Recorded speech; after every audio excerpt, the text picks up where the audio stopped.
নারীকে তোমার সামনে সহজলভ্য করা হয়েছে। নারী মেয়েদেরকে তোমার সামনে এমনভাবে উপস্থাপন করা হয়েছে ল্যাংটা করে।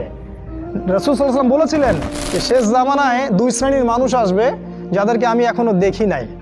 এক শ্রেণী হচ্ছে নিসাউন কাসিয়াতুন আরিয়া, মুইলাতুন মামিলাত, মানে এমন এক শ্রেণীর মেয়ে বের হবে শেষ জামানায় যারা কাপড় পরেও ন্যাংটা হয়ে থাকবে।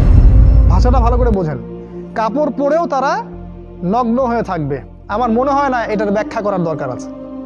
কাপড় পরবে কিন্তু কাপড়ের সবকিছুই, ভিতরে সবকিছু আপনি দেখতে পারবেন, বুঝতে পারবেন কোন অঙ্গ কতটুকু উঁচু নিচু, কোনটা কি। এখন এমন ড্রেস বাইরে থেকে ভিতরে সব দেখা যায়, কাঠামোকে সেটাও দেখা যায়। এমনকি এমন বোরখা বের হয়েছে এখন যেটা পরার পরেও দেখবেন যে তার ফিজিক্যাল সমস্ত স্ট্রাকচার বোঝা যায়।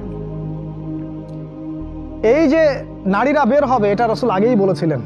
একটা হাদিস আপনাদেরকে বলি, নবী সাল্লাল্লাহু আলাইহি ওয়াসাল্লাম আরো বলেছেন যে এই মাসিহুদ দাজ্জালের সবচেয়ে শেষ অনুসারী হবে এক শ্রেণীর নারী, এক শ্রেণীর নগ্ন নারী যাদেরকে তার স্বামী বাবা পিতা ঘরে রাখতে চাইবে কিন্তু তারা ঘরে থাকবে না, তারা বাঁধন ছিঁড়ে বের হয়ে চলে যাবে বাইরে।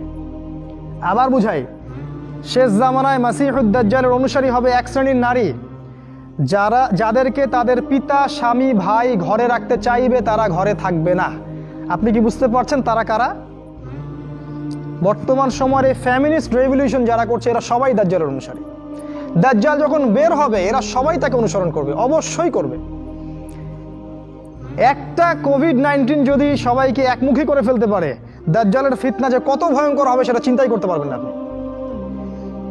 একটা খালি হুঙ্কার যে মূর্তি স্থাপন হবেই, যে এর বিরোধিতা করবে তার বিরুদ্ধে রাষ্ট্রদ্রোহের মামলা দেওয়া হবে। সারা দেশের মানুষ ম্যাক্সিমামই এখন ওইদিকে অনুসরণ করছে। এই যদি অবস্থা, তাহলে দাজ্জাল যখন বের হবে তখন যে কোটি কোটি মানুষ তাকে অনুসরণ করবে না এটা কি কোনো গ্যারান্টি আছে? বরং কোটি কোটি মানুষই তাকে অনুসরণ করবে। তোমার সামনে নারীকে সহজলভ্য করে দেওয়া হয়েছে। স্কুলে নারী, স্কুল কলেজের মধ্যে কো এডুকেশন, ছেলে মেয়ে একসাথে বসে পড়াশোনা করে। একটা মেয়ে এরকম নগ্ন পোশাক পরে আমার সামনে যদি বসে থাকে দিনে 5 ঘন্টা, কয়দিন আপনি জেনা থেকে দূরে থাকতে পারবেন বলেন তো? আজকে আপনি দেখা করবেন, কালকে নোট নেবেন, তারপরে দেখা সাক্ষাৎ হবে, কফি খাবেন, এক পর্যায়ে ঘুরতে যাবেন, ডেটে যাবেন, আস্তে আস্তে আস্তে আস্তে তার সাথে আপনি জেনায় লিপ্ত হয়ে যাবেন। এর জন্য কি শুধু ছেলেটা দায়ী? এর জন্য কি শুধু ছেলেটাই দায়ী? এই মেয়েটাও দায়ী, এই মেয়ের পরিবারও দায়ী, এই ছেলের পরিবারও দায়ী। আর সবচেয়ে বড় দায়ী হচ্ছে সে ব্যক্তি যে এই সিস্টেমটাকে লঞ্চ করেছে এই দেশের মধ্যে, যে সিস্টেমের মধ্যে পড়াশোনা করাচ্ছে, এরাই সবচেয়ে বড় দায়ী। সূরা নূরের একটা আয়াত আছে না, যে যারা মুমিনদের সমাজের মধ্যে এই অশ্লীলতা ছড়ায় তারা যেন সতর্ক হয়ে যায়, আল্লাহর পক্ষ থেকে ভয়ঙ্কর আযাব তাদের উপর আসবে। হাদিসে আসছে এমন এমন রোগ ব্যাধির উদ্ভব হবে যেটা আগে কখনো হয়নি। এই দেখেন কি হচ্ছে এখন, এমন এমন রোগ ব্যাধি আসবে অশ্লীলতার কারণে, বেহায়াপনার কারণে, যেটা আদৌ কখনো পৃথিবীতে আসে নাই। দেখেন সামনে কি হয়, আরো ভয়ঙ্কর প্রলয় আসবে ইনশাআল্লাহ, কেউ ঠেকাতে পারবে না।